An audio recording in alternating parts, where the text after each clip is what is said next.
Why do you say that, Father? You aren't afraid, are you? No, but I respect some of the superstitions of others. Often they are founded in fact.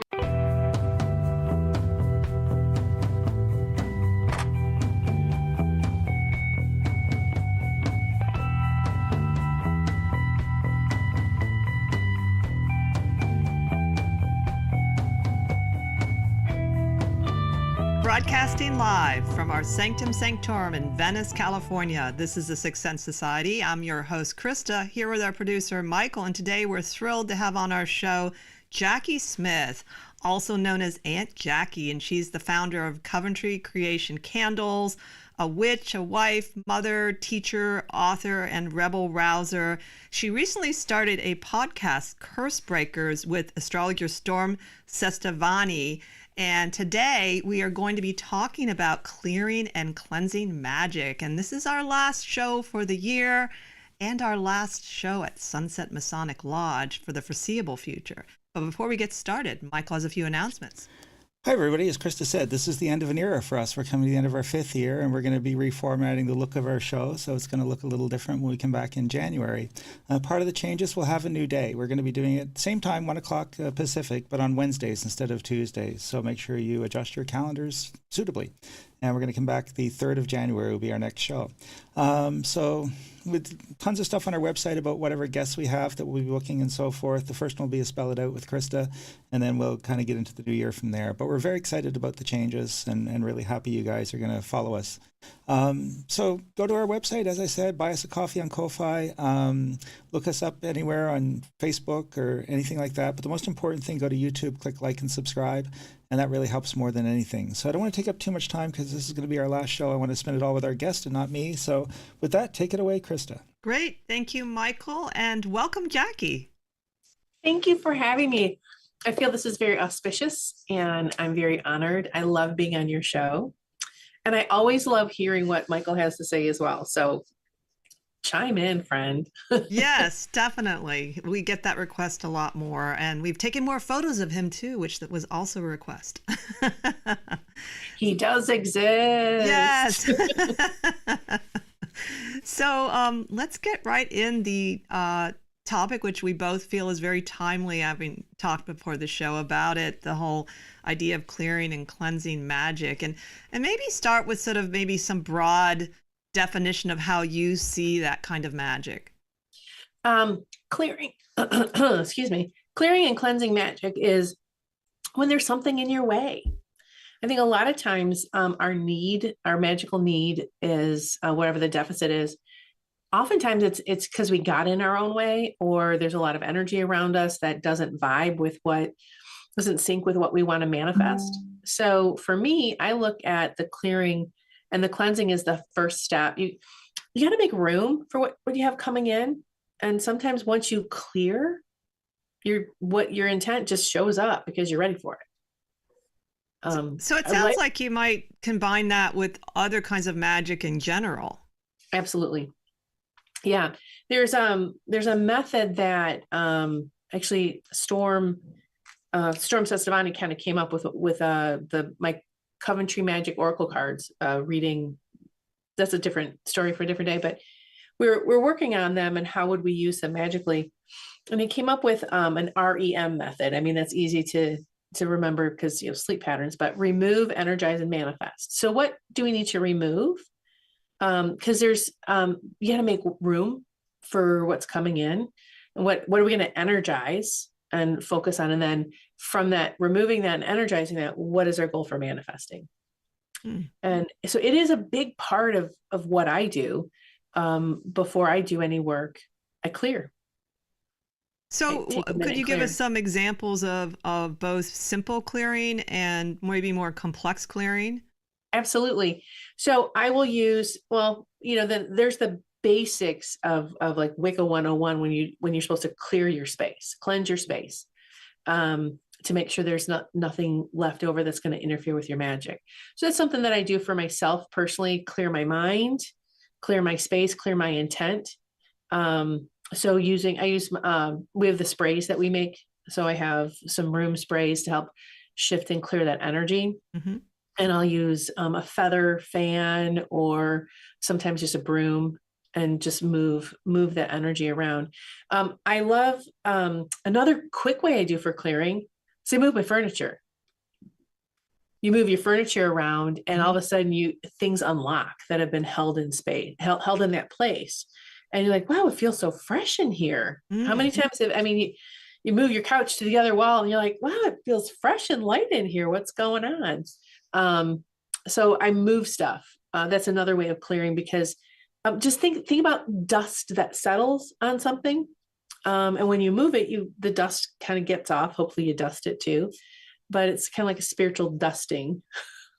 Get all that old stuff, that old dirt, old energy off of it. Another way, simple ways I do clearing is in the shower.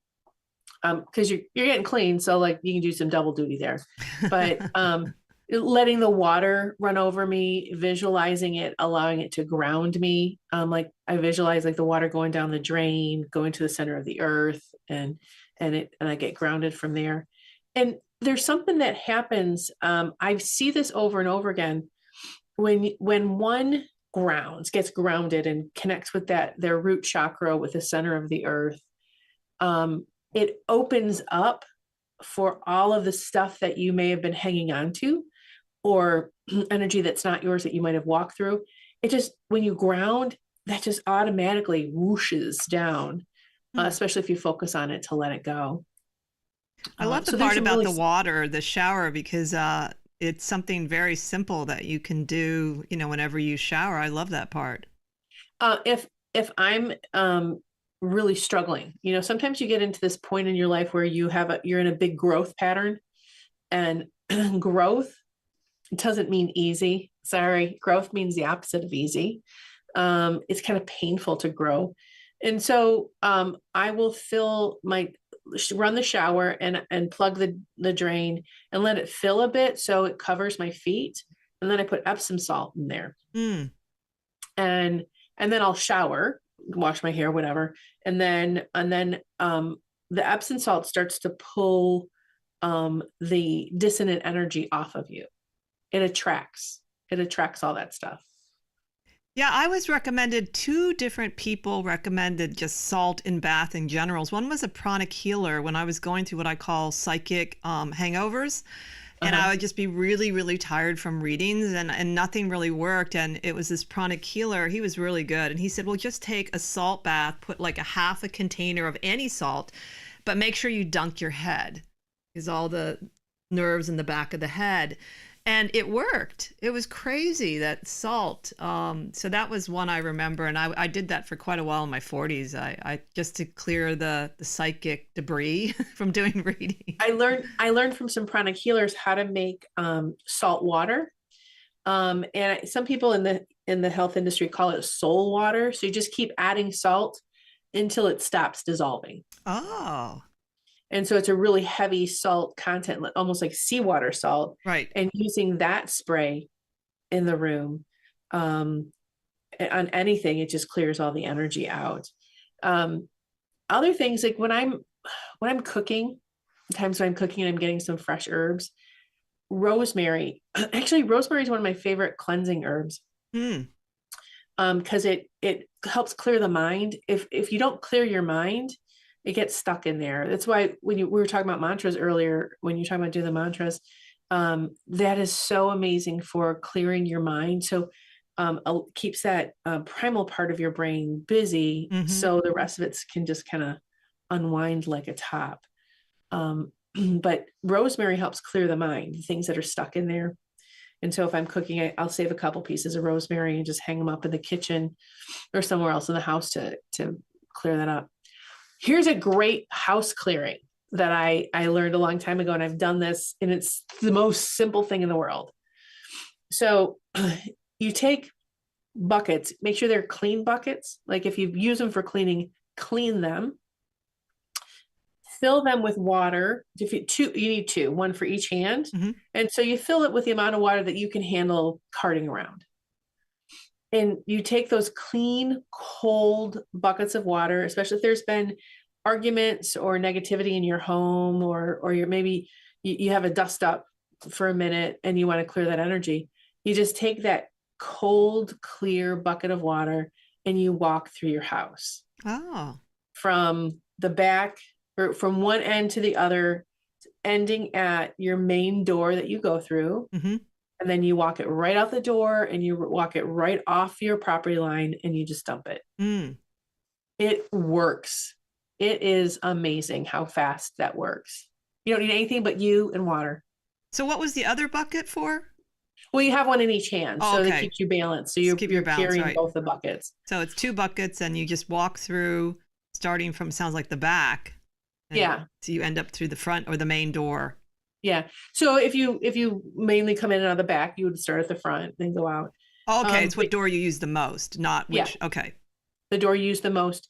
And the reason why you have 2 buckets is this is especially good if there's been arguments or disagreements or people aren't syncing. It's because you have 2 sides. Ah. So you clear both sides, clear the emotions. I love that. I had a friend when I was living in Woodstock, and she'd study with Lakota, and that idea of clearing after arguments and stuff, she literally would take out sage while it was just over and start smudging everything. I've never seen anything like it. It was the first time. It was like in the 90s maybe, or even earlier, 80s, and nobody ever did that. And she was so relaxed about the whole thing. I love that. But it really stuck in my mind, that idea that you have that, just like you said, you clean the dust, so you clean the psychic debris too on a regular basis. And and people forget how clearing grounding is. I want to go back to that piece.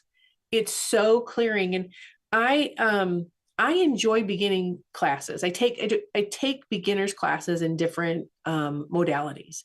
Even though I've grounded 1,000,001 times, I teach grounding, whatever, but I'm taking this class from this different teacher, has a different take on stuff, and he's starting with grounding, and I am loving it. I'm loving his simple approach to grounding. Because it's just find your root, make it wider than you are, send it to the earth. That's it. And I'm like, it can be, that's right. It can be this simple. I don't have to go through the bedrock of all. I can just say, I'm grounded. And he talks about grounding a room or grounding a building, or if you're talking to another person, you can just ask for their root to ground them because you're grounded. Mm-hmm.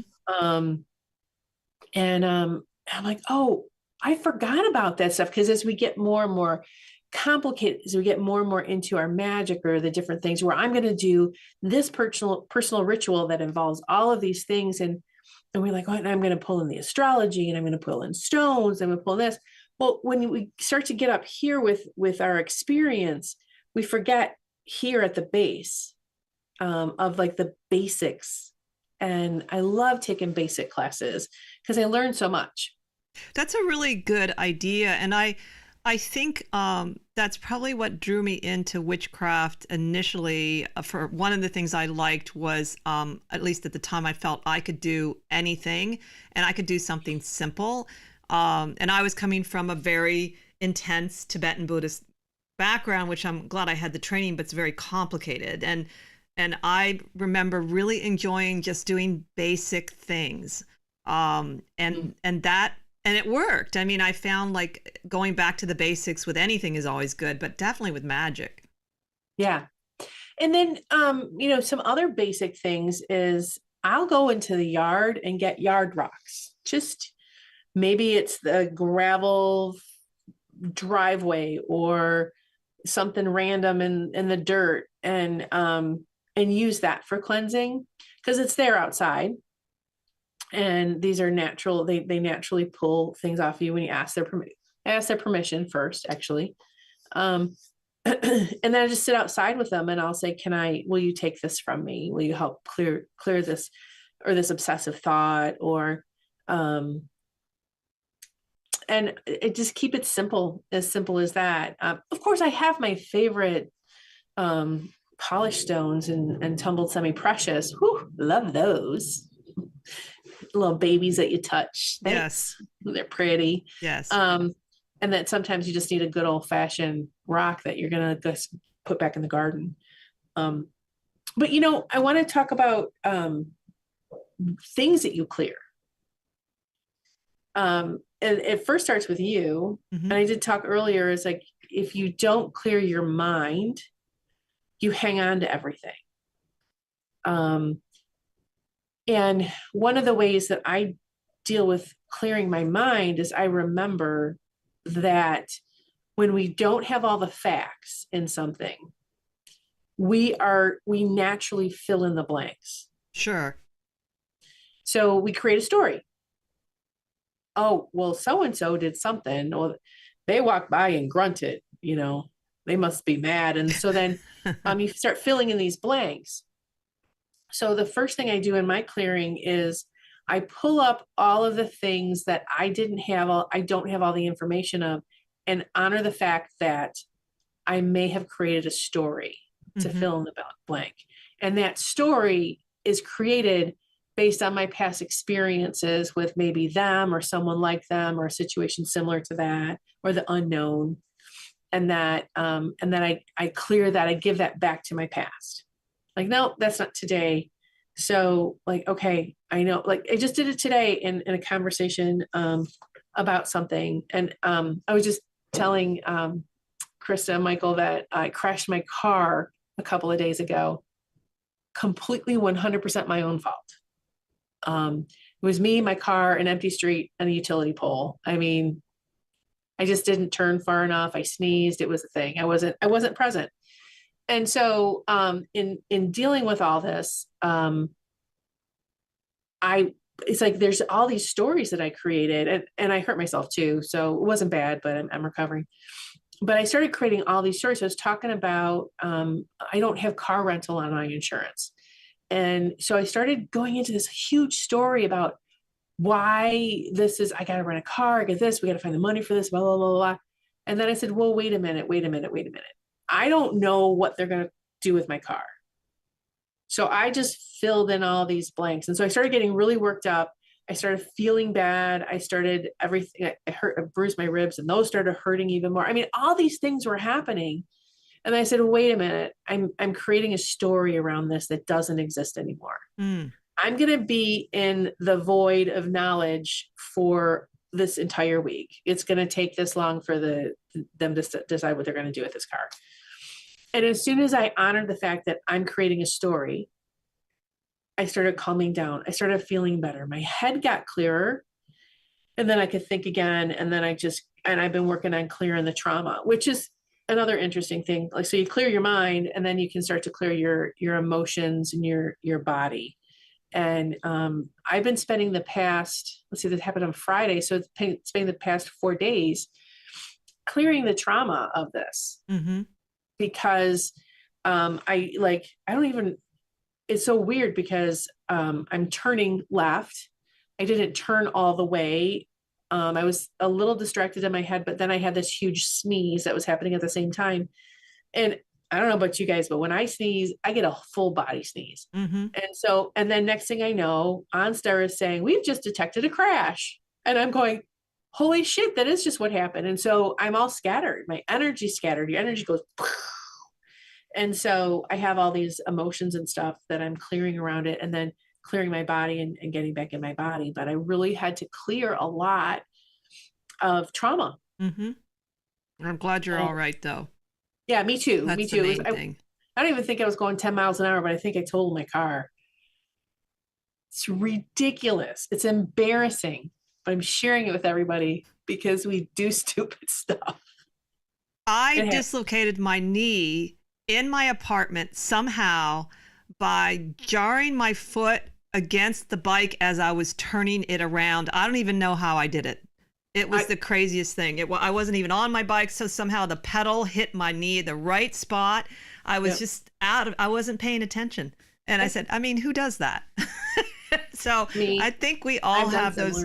I was just glad it wasn't worse too, but we all have these things where it just, who knows why the accidents happen. I mean, you just have to accept it's part of being human, I think.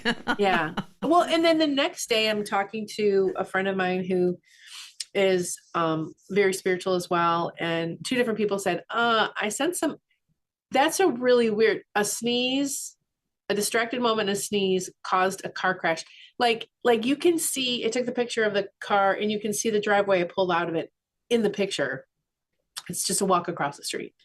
And so I sat down and I said, okay, I need to do some clearing on this. No one's out to, and I did a reading and I was like, no one's out to get me. This is a message. And that's a lot of times when you want to get clear. So I always talk about there's 5 types of healing that you do, or excuse me, 5 types of magic that you do. There's prosperity, protection, love, healing, and clearing. And people, and everything falls into that. And one of my favorite challenges that people say is like, well, what if I want to develop my psychic powers? Where is that in that? So to what purpose, or why do you think you are stopped? Why do you think you need magic to develop your psychic powers? Or what are your psychic powers for? They're like, well, I just don't see as clearly. And I'm like, well, that's a cleansing. It's clearing. What's in your way? What fear, what belief, what limitation do you have in your way? And then do that clearing work, and your magic just works better. I have the saying that you don't want to get some brand new socks and wash them in dirty water. I like that. You got to get rid of the dirty water, so clear yourself, and then your magic actually works a lot faster.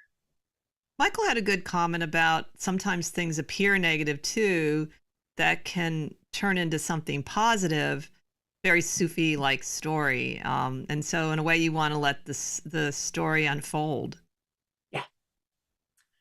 Yeah. That was very profound when you were talking about that, Michael, because sometimes things feel really negative because you're clearing and you're making room for the next thing. So if you flow with that, just get in that flow. I know right now, so many people are challenged with inflation, with shifting economy, with shifting shopping patterns. This is real. Mm-hmm. This is 100% real. And when I lean back and I say, okay, what is the message and the lesson?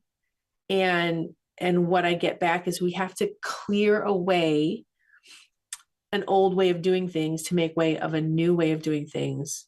So if you get into that flow of the change that's happening, because change is another clearing.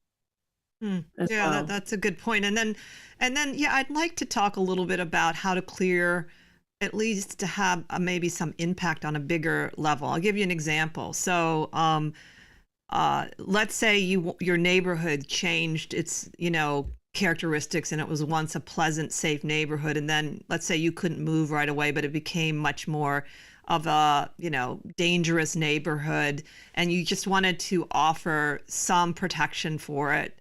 Do you feel clearing would be a good way of reckoning with it? Just trying to clear off so that you're not really interfering with things. You're just kind of trying to keep things clear. I love that you brought that story up, because that was my story about 16 years ago. I moved into a neighborhood in Detroit that was like 14 years prior to that. This is a long story, I guess. It's been around for a minute. But we had lived there for 14 years. When we moved in, it was a neighborhood growing. Families lived there. I loved being part of the Renaissance of Detroit. And the last 3 years we lived in that lived in that neighborhood. It went from an owner's neighborhood to a renter's neighborhood. It was like a little gradual change, but that last year specifically was really hard. And we were broken into almost monthly, or attempted break-ins almost monthly. And there wasn't cash to move. So what I did is built some protection, but sometimes that spiritual protection is not going to be enough. Yes, there was a lot of attempted break-ins, and but the thing is that was still happening. They didn't get in all the time. They got in 3 times and cleared us out completely. So the protection only went so far, because I was still in a dangerous situation. Mm-hmm. So what I continue to do is clear my connections to the house, talk to the spirit of the house saying, we got to go. I'm sorry. This is not safe. So clear my roots, clear my fears around moving, clear my vow or my belief that I really wanted to be part of the Renaissance of Detroit. I had to clear all of these things that was keeping me stuck. And as I cleared those things, I found a house to rent in a different city. It was very close to my business. So instead of driving half an hour to 45 minutes to the factory, my drive was 3 minutes. Wow. And the woman who rented to us, we look a lot alike. And she loved me. She loved my husband. She loved my daughter. And she goes, I want you to have this house. So I'm bringing the rent down by $200 a month. Wow. So you can have it. So this is me clearing obstacles, opening the road to a road opening is clearing, by the way. It's a combo pack of clearing and prosperity and opportunity. But road opening is very clearing, clearing the path or opening the road to the same things, different sides of the same coin. And so I just kept opening that road, clearing that road so I can get there. I love that story. I literally lived it. That's amazing.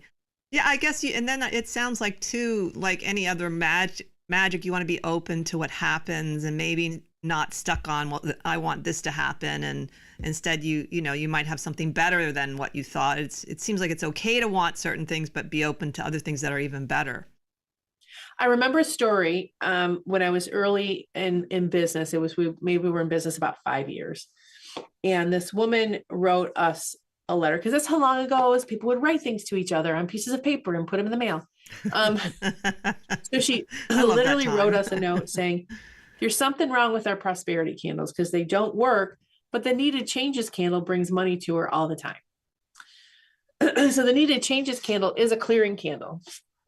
It's also called banishing back in the day. So banish away what's not working. But boy, that worked for her to get money every time. And so I had to ponder on that. So it's still fairly new in this world. I'm like, well, maybe there is something wrong with my prosperity candles. And so I just kept thinking about this. And so I was trying it like, okay, well, what if I use this instead of this? And then I realized, oh, she had some big things in her way. That's this clean socks in the dirty water. It's hard to bring in prosperity when you have something in your path. So that's when I really started playing with the fact that we need to clear before we attempt our big spell, our big ritual, big manifestation. And I'm watching. The other thing that's fun is I've been taking these other classes from people who are not in the spiritual magical world. They're more coaches and manifestors, things like that. Mm-hmm. And I gotta tell you, they start with clearing your beliefs, finding your beliefs, clearing your path, clearing your beliefs, understanding who you are. Because if you start to manifest something with that same belief that you have, or the same way of being that you have, you're going to bring something to you and you're just going to do the same thing. It's like the lotto winners, right? People that win big, big buckets of money, but they live a life of paycheck to paycheck. That's their understanding, their belief, their energy, their way of being. So you get all this money and then you're going to bring yourself right back down to the paycheck to paycheck. Sure. Because that's what you're used to, you believe in. Yeah. There's this one guy who's talked about it's your money thermostat is set here instead of here. Mm-hmm. I still have mixed thoughts about manifestation, particularly around illness, because when I was younger, I wanted to be a healer. I had this thing I was going to be. I did Reiki and I was super idealistic. I mean, you wouldn't believe how idealistic I was. I was not going to charge anything and I was going to be this healer. And I was very affected by certain people that were real healers like that didn't charge. And then, as I got more into the New Age movement, they're saying, well, everything is a manifestation of your beliefs and thoughts. And yet I'd also met very profound healers that sometimes say that your body just needs something physical. Like there was a story of this Native American that gave a woman a cure for cancer. And he said that sometimes your body just is missing something, and that for every illness, there's a plant that exists or a remedy that's why you don't want to destroy the rainforest too. We don't know about these remedies. And I also met a woman who's could see angels, and she's from Ireland, and she was a really cool lady. And she said she felt sad that people believe that every illness is a manifestation, and sometimes you're just ill. And I think I've come to the conclusion that it seems to be in the middle when it comes to at least physical health. Like there's some things people just need antibiotic for, or, they just need, and it goes away and it doesn't interrupt their life. And so that some of the manifestation, people, that idea of clearing your beliefs, I don't know. It seems a little simplistic to me in terms of it actually working for everything. Certainly working for some things. I'm with you on that. When I'm talking about manifesting something, I'm saying, I want a car. I'm going to get this better job. I'm going to become, I want to grow my business to this, or that kind of or I want to bring new love in my life. And if you have some real deep core beliefs that say, I only date losers, or no one's going to hire me. I mean, like, you got to working on those clearings, like trying to get out of that house. I didn't realize I had this belief and like this vow that I made to stay in the city of Detroit and love it and all this stuff. I had to dig deep to find that, because that was a belief that I had that was keeping me from being able to move on. And it's like, it's really weird how that belief manifested. I would just not look at available opportunities. I would cry and whine about it, and then I would do more protection stuff to try and fix my neighborhood or whatever, instead of going, hey, if the universe is knocking me on the back of the head going, it's time to go, lady. Right. Yeah, I agree with that. I definitely believe that, like, tangible things like a car and a house and that is something that manifestation does seem to work. I mean, from every time I've really tried to do something where I really wanted something better in those areas, it does work. I have a very deep-seated knowing. It's not a belief. This is a knowing that allopathic medicine is a gift. It's with everything, there needs to be balance. But if my leg is broken, I ain't praying it away. Yeah. If my body decides it doesn't know how to deal with, my pancreas goes, nope, I don't know how to do insulin right anymore, I'm going to need the type 2 diabetes medication. Yeah. And it doesn't, it's not, I don't believe that that's a punishment for believing something. I mean, it doesn't always happen like that. I mean, I'm in this reality right now where I'm working with a nutritionist, and I'm doing a lot of elimination to see what my body does and does not like to process. And what is sad to me, and I'm getting over it, is grains and cheese are they're just not, my body doesn't know what to do with them. Mm-hmm. It just doesn't. So if I keep giving it that, but there's the belief that I should be able to eat anything I want because I want to be like everyone else. But the reality is my body goes, lady, you don't do well with that. That's a really healthy view of the body. One of the things I learned when I was going through sort of a very difficult hormonal time, was I couldn't drink even one glass of red wine. I would literally vomit. And I didn't have a problem with alcohol. It was my hormones. And so rather than fight it, I just said, okay, I'm just not going to drink it until I can. And so, one of the things I've noticed with aging is it's certainly good to go get support, believe me, for your health. But your body actually does know a lot if you actually allow the wisdom of the body to say, hey, Krista, this is not agreeing with me anymore.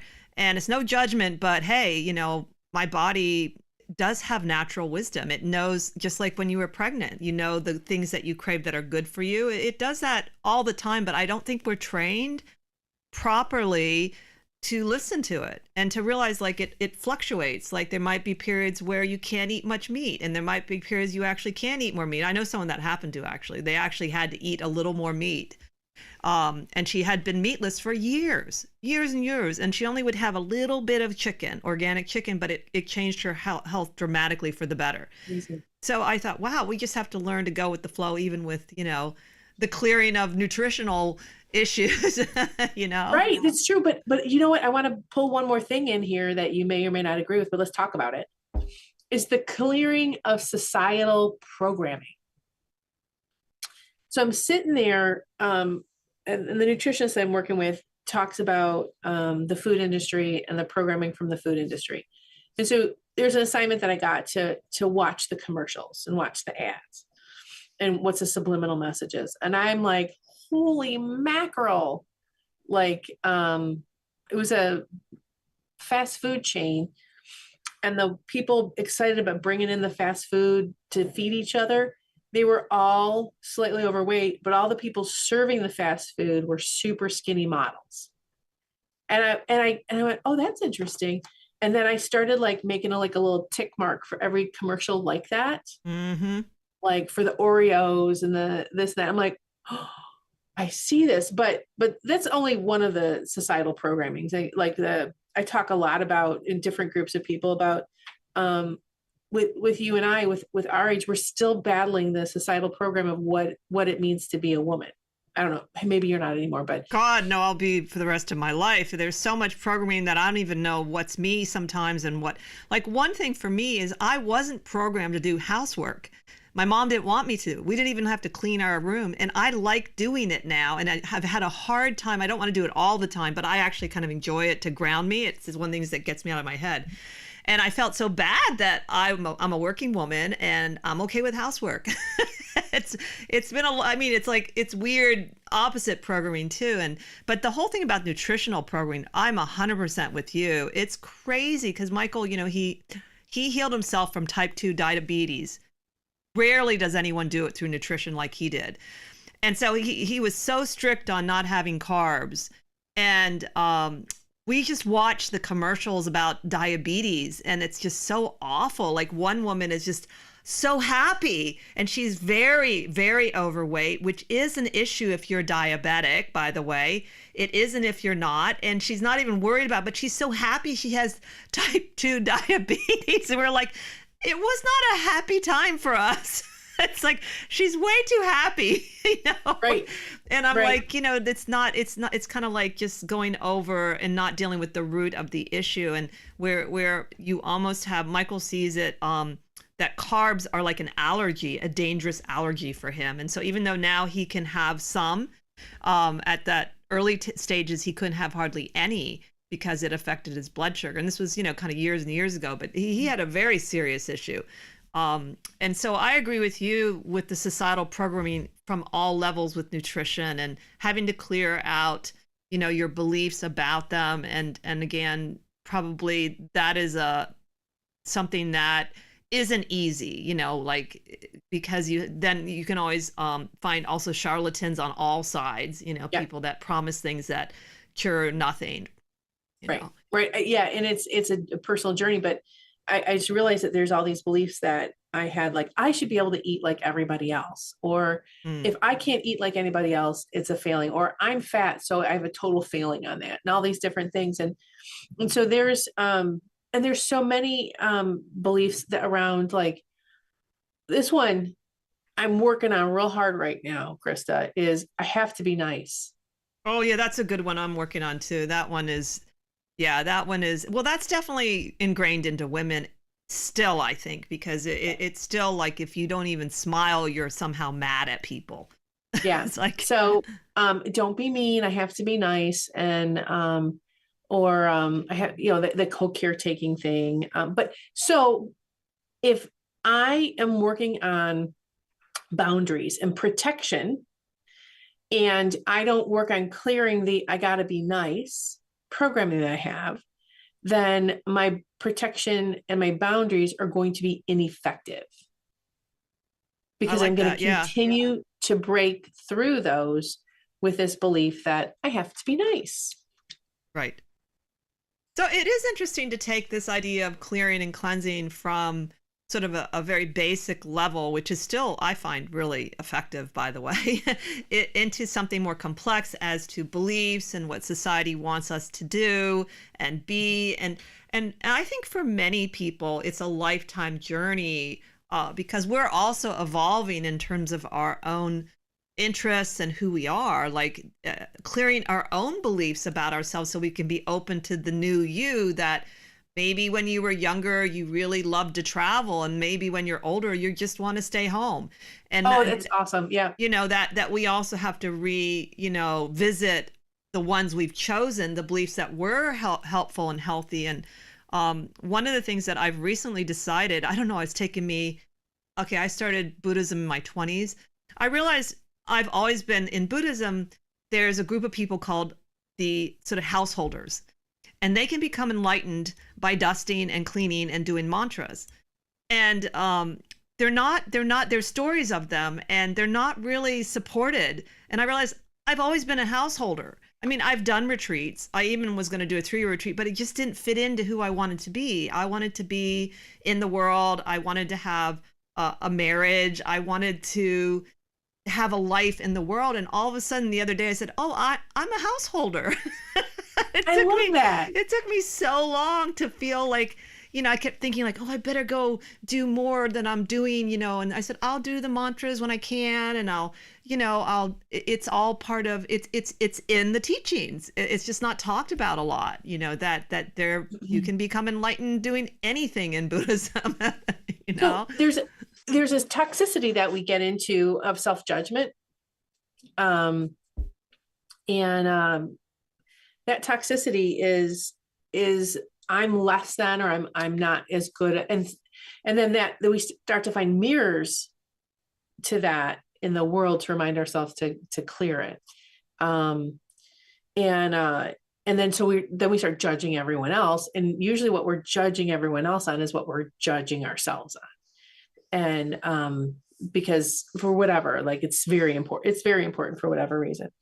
And that's a big clearing, that self-judgment piece, that toxic, I'm not good enough, I'm not enough, I'm not something, is another big thing of clearing. So clearing goes in a lot of different levels.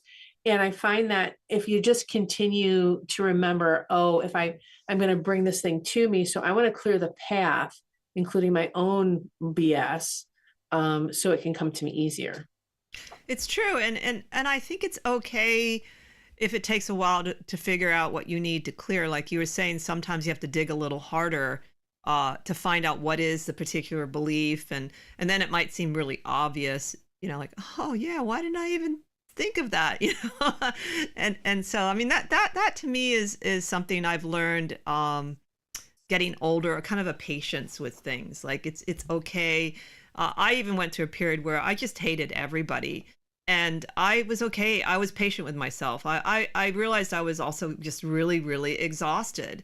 And, sometimes exhaustion makes you want to just kind of pull away from everything. And so now I know if I'm starting to just hate everybody, I'm just really tired and I need my own space.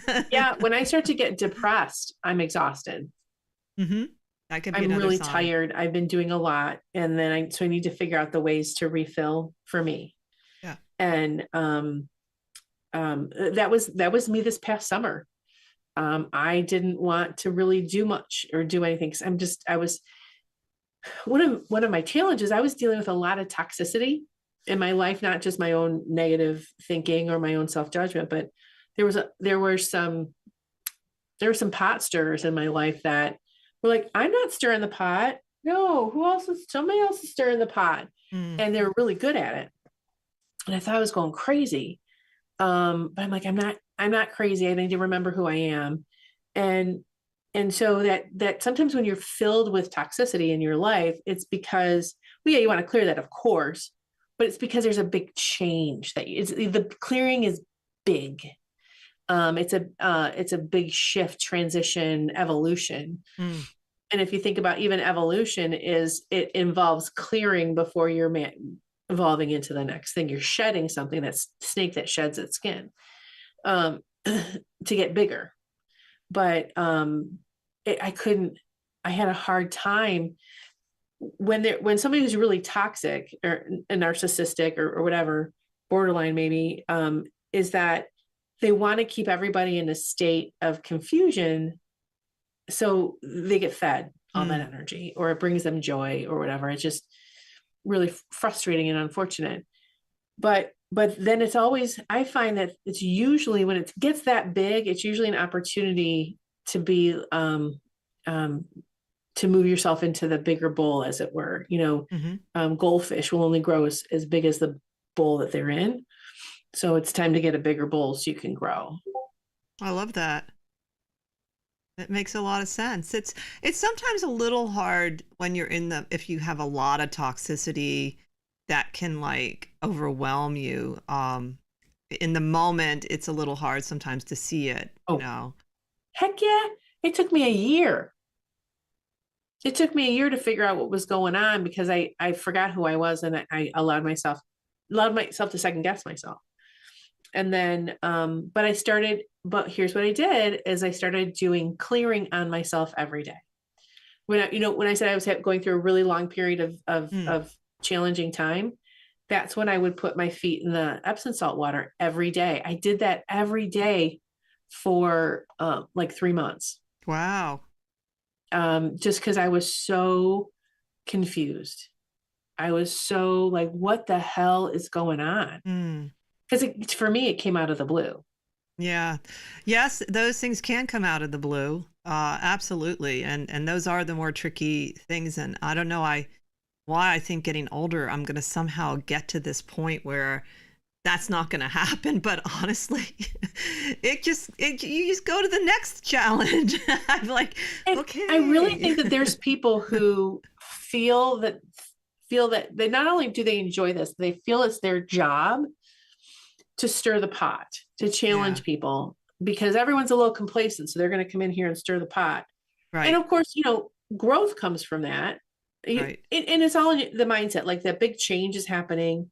And I had to say, okay, either I'm failing, this change is happening because I'm failing, or this change is happening because I'm growing. And if you feel this change is happening because you're failing, then you're going to believe that. And then that's the thing that you're going to focus on. And that's what's going to manifest, what we focus on grows. What we pay attention to gets the energy. But if I say this change is happening because I'm about to grow, if I know it feels like a failure, but it's the arrow, it's the pullback so I can go further. So if I focus on that, then there's always an opportunity for growth in there. Yeah, it does matter how you start to perceive what's happening to you at some point. You perceive it as, I remember I was just listening to something on Robert Greene's Instagram the other day, was talking about when you're in a difficult situation and how even instead of like sort of, giving into it and thinking it's bad, you say, okay, I'm learning something. I'm learning that I'm dealing with this person who's a narcissist. I'm learning that I cannot stay in this job. And so here you're kind of greening things. He used the word something about greening it. You're kind of watering it, and you're not succumbing to it in a sense. So even though it's still difficult, it's your perspective on it that helps you get out of it. Right. And so he's a realist. That's what I like about him, is that you don't ignore the problem, but you're not giving it power. So that's when I learned a long time ago that that's what it means to give power to someone is, and then you feel that kind of, instead of saying, okay, I'm still, me, and I still have choices I can make. Yeah. Yeah. It's remembering who you are. You're a powerful being. Yes. And you have that power. There's something that we talked about pre-show, which is a warning. So when you're clearing other people, you want to clear other people out of your life, or maybe they're being toxic, intrusive, negative influence on your life. And you're using, like, I have a bitch be gone, I have a GTFO, I have, the banishing, that type of thing. The warning is it might happen to you too. So I've watched it happen both ways. Like somebody used the the Wicked Witch Mojo Be Gone candle and oil, and sometimes the GTFO Saturn candle. And I've watched it where it's like perfect. It worked the way they wanted it to. But almost as equally, I've watched it work where somebody is saying, okay, you got to get out of my life. And then they realize, but I got to get out too. I got to get out of this story, this play that I've written. And they move on as well. But if you let go and you kind of like go with the flow a little bit, what is the universe telling you? What is your magic? What are your spirits telling you? What's happening? Like, hey, if all signs are pointing to get out yourself, then that means that you have an open road to get out. Right. So sometimes when you clear enough, when you're clearing a negative situation in your life and you keep clearing and you go, oh, I got to go. It's not just you don't have to get out of the house. I got to get out of the house. And again, it might feel like a failure, like you're stepping backwards, but really you're creating an opening for a better opportunity. Yeah, that's a good point. I mean, magic does work in its own ways a lot of times and maybe because of that, when I was younger, I think I mentioned before the show, I wished for patience one year and it was a disaster. And it was a really hard year. And I just didn't think, of course, I'm going to be challenged to be more patient. And I think I could have done it a different way, maybe instead of it so radical. So I have learned I'm a little careful with if I was thinking about the whole clearing other people from my space. And at this point, I don't feel good personally doing anything but things that affect me or anything that would put my loved ones in danger. I have no trouble doing. Like if it's something where by birds, someone's trying to, but I'm careful with because of what you said, it sounds so innocent, the word cleansing and clearing. And it is complex.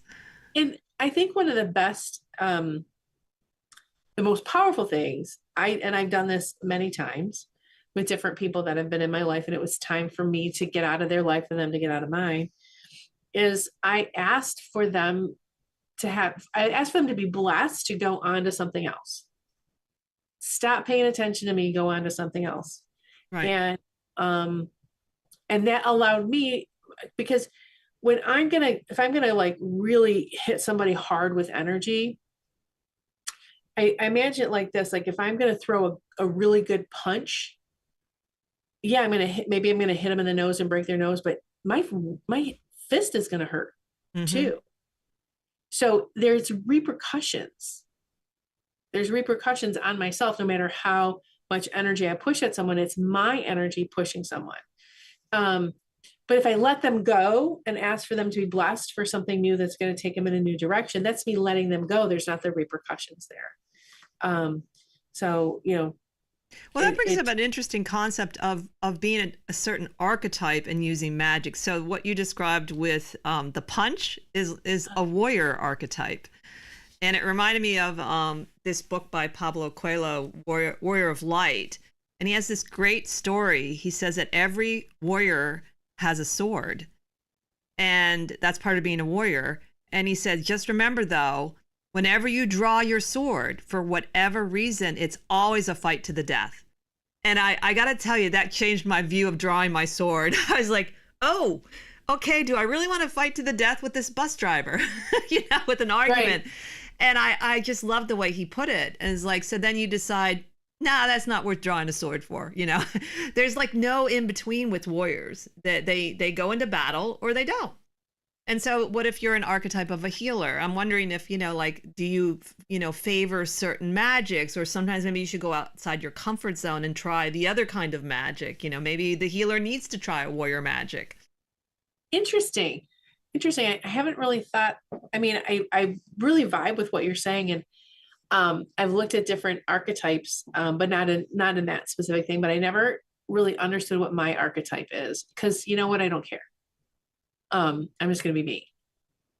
Well, it's definitely only one way to see things. I'm not sure when, maybe because I read a fair amount of sort of people that studied Jung when I was younger. So they were always talking about archetypes. And then of course the tarot archetypes. And then I got interested in, female archetypes, the healer, the teacher, and the warrior, and how, different women and men have this too. And so to me, it's a good way to try to understand how you move in the world if you have one or two archetypes that come naturally to you. And it doesn't mean you can't try on another archetype. No, and see. True. I'm like, you're making me like want to dig back into that. It's been a while since I looked at the archetypes, and I was like, I don't know, maybe not me, but I also was just going to go and do my thing anyway. And definitely you can even still do that within the idea of an archetype. I mean, sometimes you can use astrology as part of it, but I found for me it was very helpful because I am a warrior archetype to understand why I got frustrated with certain things and why I tended to act the way I do. And so it was just very, it was Michael actually helped me to sort of. It was very obvious I had a warrior archetype. I mean, I fenced when I was younger. I was always speaking up, but I was also very shy, and I was a Cancer girl, and when I was younger and very sensitive, and so you don't really see that as a warrior necessarily, and it just helped me to navigate my world better. You're making me think of something else. I have a client who I think is a warrior archetype because there's a battle in everything. Yeah, warriors, they need to know when not to battle. They over battle. And you just, okay, all right, okay, thank you. It's time to dig into the archetypes again and understand that next layer, because to understand myself, and as also, when I have different clients come to me. But I love the idea of you can try on. I think trying on different archetypes is healthy because you don't want to get stuck in a groove. You might have another part of you. Yeah, I think I actually learned that from one of the goddess books a long time ago about sort of having sort of an exercise where you embody different archetypes of different goddesses just to see what it's like. And maybe there's one you're not familiar with, but you're really good at too. You just didn't realize you were a really good teacher. Michael, he likes to talk about three major archetypes in the tarot: the teacher, the warrior, and the healer. And it's really interesting the theory he's come up around that.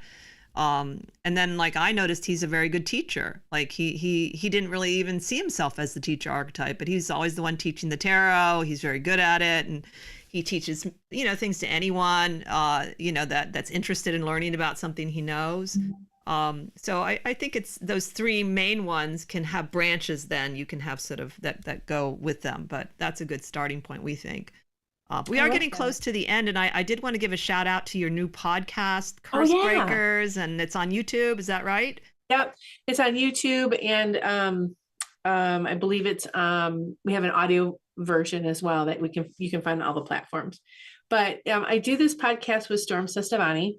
We used to do Keep It Magic together for a bunch of years, and then I was one of his co-hosts on Psychic Friends Live, and we have he's one of my dearest friends, and I love our conversations that we get into. And so Curse Breakers is all about there's a lot of different ways we curse ourselves in our lives, but Storm and I are the curse breakers. So we just kind of dig into a subject and figure out how to unravel it and talk about it on the spiritual end in real life. Like we did a show, 2 shows on Lilith, and that that goddess, and how she's from many different angles. She's just a very, very powerful being.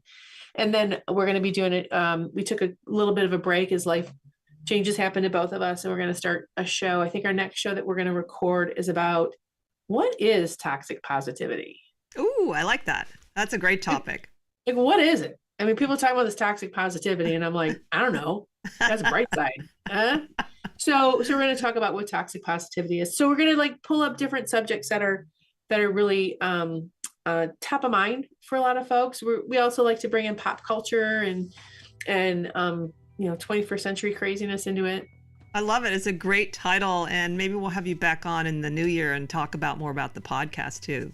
Yeah, so we are winding up. For those who know Storm Sestavani, he did not put his face out there in the world. He refused.